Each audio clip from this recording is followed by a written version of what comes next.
Collette, everybody.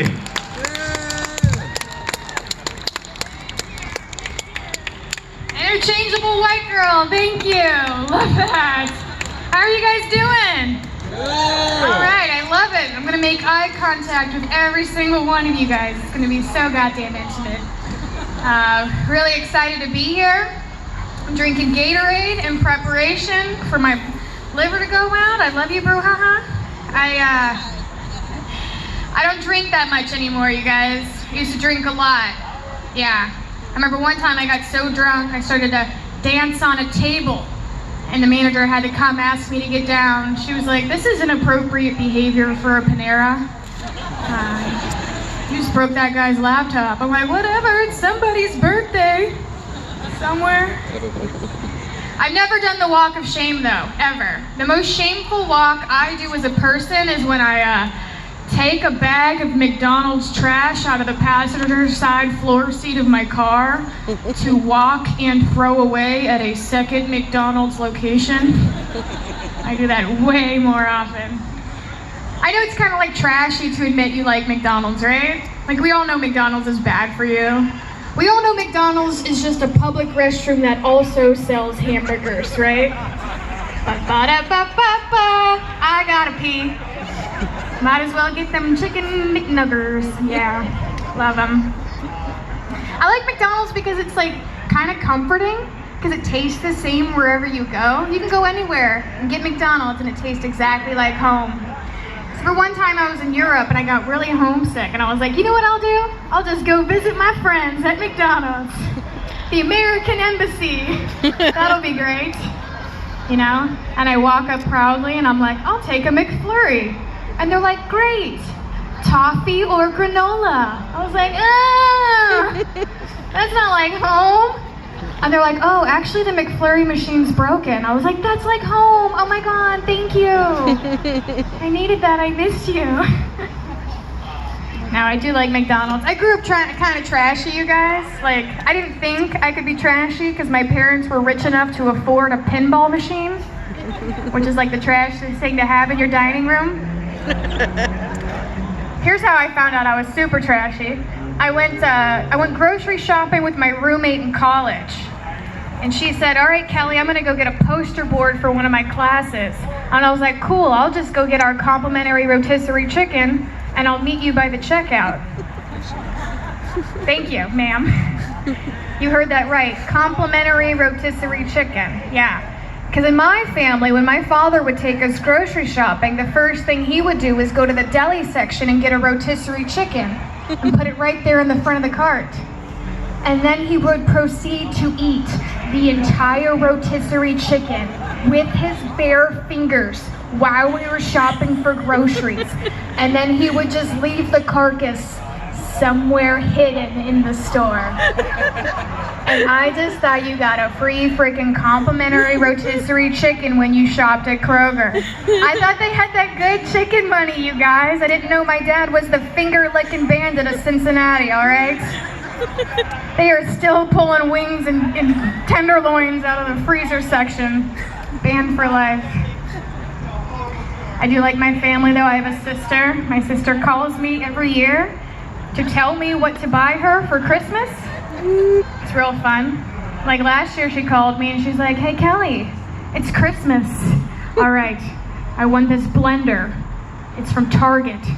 It's $40. Will you get that for me? I was like, okay. She's like, oh my God, you are so sweet. What can I get for you? I was like, $40 gift card at Target. We're gonna do this shit every year. Because I don't like when people tell me what to buy them as gifts. Like, that's why I hate wedding registries. Like, I like you. I don't Kate Spade China like anybody, okay? You're getting napkin rings. You're all getting napkin rings. I think I'm jealous of wedding registries, actually, because people can get fabulous stuff. But I got married when I was 23. I didn't know how to people yet. I didn't know how to be a person. So when I got married, I registered for a hammock and an ice cream maker and a bicycle. And I got all of them. I was like, this is the best birthday ever. I can just get this stuff. But to this day, I still do not own a colander. I didn't even know what it was. First 10 years I was a person living on my own. I would just take a pot of boiling water over to my sink and just slowly try and dip it out as much as I could. Just bare hand catching the pasta, throwing it back on the counter. Like, there's gotta be a better way. Someone should invent something. Come on, Shark Tank. It was so stressful. My hand kept getting burns. I could barely eat ice cream in my hammock. Couldn't do it. Sometimes you order something online though, and you get it, it's not what you think you got. Like I ordered an outfit online the other day and I was like, I'm gonna look so hot in this. I'm gonna look like Mariah Carey. I tried it on, I was like, I look like Drew Carey. What the fuck? Why did I order a blazer and glasses? Shopping's kind of hard though. I went to that store one time, it's called Abercrombie and Fitch. Like I still don't exactly know what it is that they sell there. There's just like a billboard of a man with a shirt off. Makes no sense. I'm like, do you have this in black? Is he back there? Extra large? Is he hanging out? I'll come in if he's in there. No? Alright. I'll just go to Foot Locker. That's fine. I think I saw him walking around. Thank you. I used to go to that mall all the time. It's like a giant drug front now. Have you guys been to Newport on the Levee in a while? What is going on over there? They're like, we got fish and drugs. Parking's $5. I don't like going over there because I'm cheap. I don't want to pay $5 for parking. Last time I went over there, it was $5 for parking. I had a $20 bill and I slipped it into the automated pay machine and it gave me back my change. $15 in $1 coins. I was like, the shit is this? Are these tokens I have to spend on drugs? What are these? Sacagahoo. A woman on a coin. What is this, Canada? What are these? I don't know what these are. Just so you guys know, once you get a $1 coin, there's nothing you can do to spend a $1 coin. Please know that. Just go ahead and throw them in the river.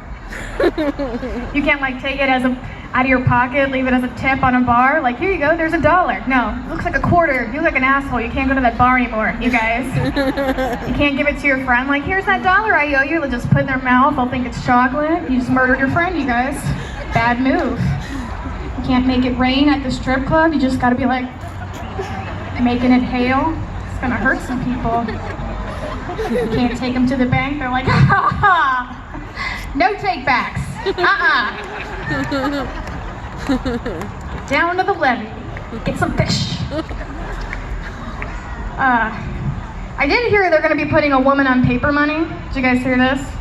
I was really excited. They're going to be putting Harriet Tubman on the $20 bill or the $10 bill. They keep changing their minds, but I'm really excited because I'm a big feminist and women be shopping, so it's about time, right? That's who I wanted to be on the money, Harriet Tubman. She's like a badass, I love her. Like, not only was she the leader of the Underground Railroad and an abolitionist, but she also was a spy for the Union. Yeah, she went back and she was a spy. Yes, clap for, give it up for Harriet Tubman. I didn't know. Some of you are cringing, like, what is she gonna say about Harriet Tubman? Nothing bad, all good, she's a badass, you know? Like, I don't even think she gets enough credit for being the leader of the Underground Railroad, just because of that name. Like, you guys, it was not underground, nor a railroad. It just sounded better than open air danger trail. Badass lady. And like, personally, regardless of your political affiliation, this is just me, just my opinion, I am so ready for a woman to be president. Oh my God, thank you! There's some people in the back like, we're not even ready for a woman to be a comedian. Sweetheart.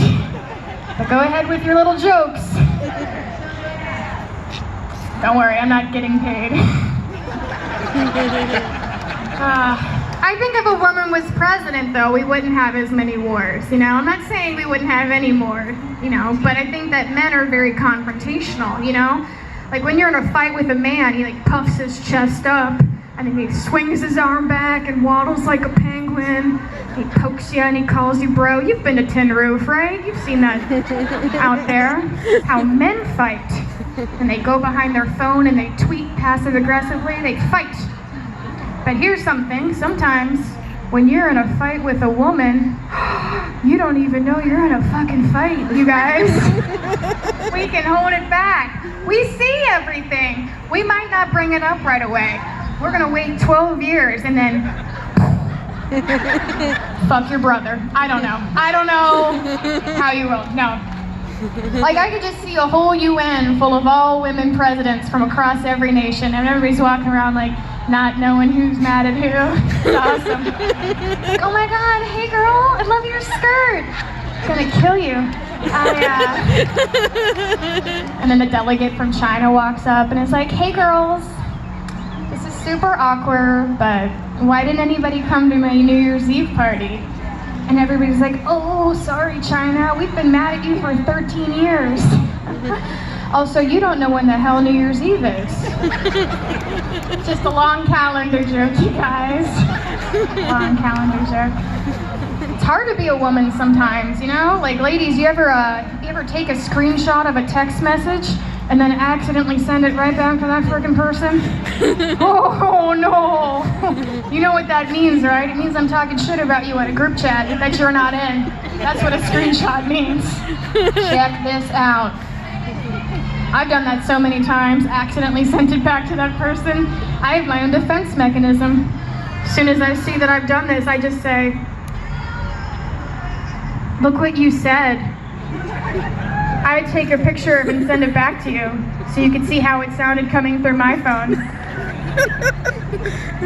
And ladies, when did we decide collectively as a gender that once we get pregnant, we have to stand outside the middle of the woods barefoot with a flower crown on and an evening gown, take pictures for Instagram? What is going on, Helen? You work in HR, put the fairy wings away. Did you get pregnant by Gandalf? What is this trend? Why are we doing this? Get out of the tree! Do you guys remember when Instagram was just people taking pictures of their food and we would all laugh about it? Like, everybody's taking pictures of their food. And now literally every girl is like face down, ass up on a beach. Like what I wouldn't give for a plate of spaghetti nowadays. You know what I mean? I'm old school. There's so many standard Instagram pictures, so many standard poses, you know. It reminds me of like senior pictures when it's just the kid on the train track with his arms crossed. I love that. Just a giant metaphor for life about to come run you the fuck over. Happy graduation.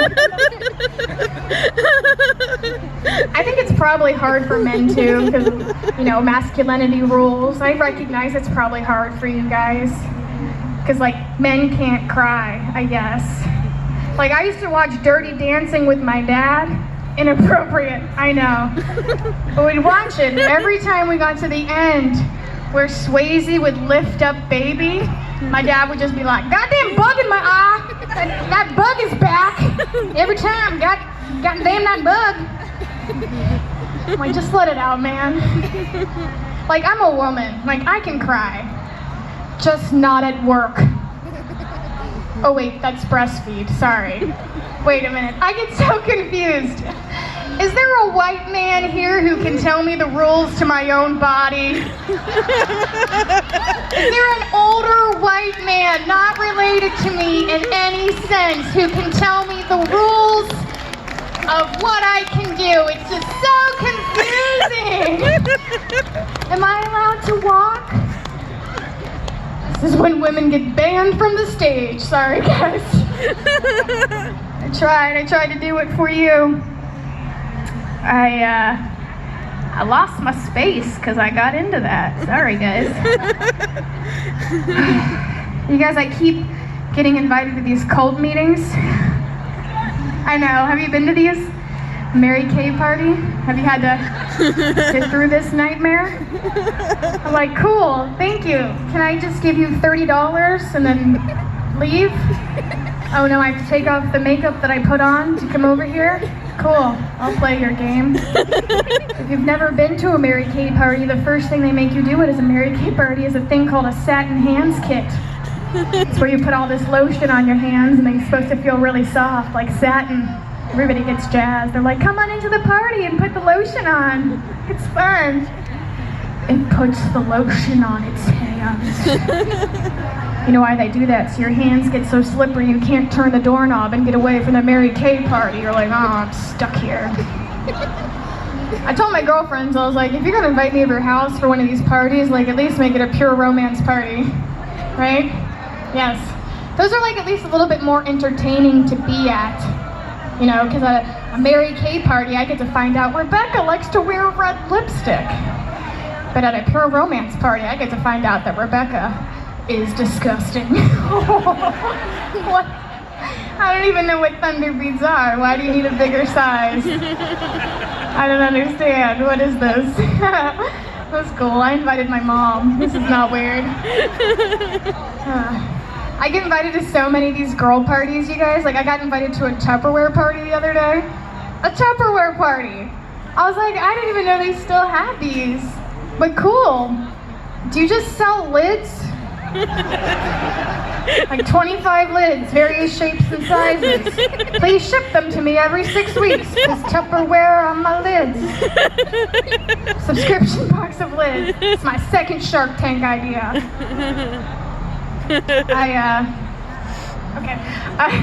I also got invited to a Botox party one time. I know. I was like, cool, I'm gonna invite you to my corporate sensitivity training. So you don't know how to talk to people.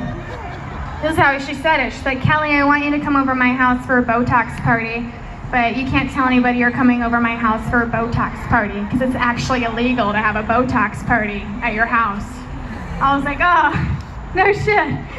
You mean that stuff has to be medically injected into your face by a doctor, not your friend Jackie over here with her shaky wine hands? Like, I didn't want to go to the Botox party before, but now I'm going to this Botox party. Now that it's dangerous. Just to see the potential police stakeout, you know? They're just around the corner like, we got a Botox party, 10 o'clock, and they bust open the door, and all the women are like, freeze! Cool, is it working? Yeah. You guys, I have anxiety really bad. I frequent anxiety dreams. I have this one reoccurring dream where I get chased by a tornado, and I have it like once a week, and finally I looked it up in a dream book. It said if you have a dream where you get chased by a tornado, it's a symbolism that you have chaos revolving around you in your life. And I was like, ugh, that makes sense, because my life has been super chaotic ever since my house got swept up by that tornado. I can't find my documents. I also have a dream where my teeth fall out, or I pull my own teeth out. Has anybody had this? Copy if you've had this dream before. Oh my god, a lot of you. It means you're gay. I looked it up in a book, you guys. Now, I think people cause my anxiety. I had a boyfriend tell me one time he had a fantasy about being with twins, and I was like, I don't know what you want me to do about that, Kyle. We don't have that technology, or whatever. But every time he told me he had a fantasy about being with twins, I pictured him with Arnold Schwarzenegger and Danny DeVito. And I was like, I can get behind this. I'll tell you this and I'll leave. I think I need to start standing up for myself, especially around men. Like, I was recently in a cab and I was ugly girl crying because I was having a bad day. I don't know if ladies, you've been there. It's like, you know, your shoulders are shrugging and you got mascara on your jeans. And at one point he turned around and looked at me and he had a thick Russian accent and he said, someone die? And I said, no. He said, so maybe you be quiet now. That's cool, it's cool. I just tipped him in $1 coins, and then I left. Thank you guys, I've been Kelly Collette. Enjoy the rest of your show. Give it up for Kelly Collette, everybody. It's super funny. There's actually a movie about a black dude getting invited to a pre-romance party. It's called Get Out. You should all check it out. If you guys have never been to Go Bananas, it's in Montgomery. That's where a lot of us come and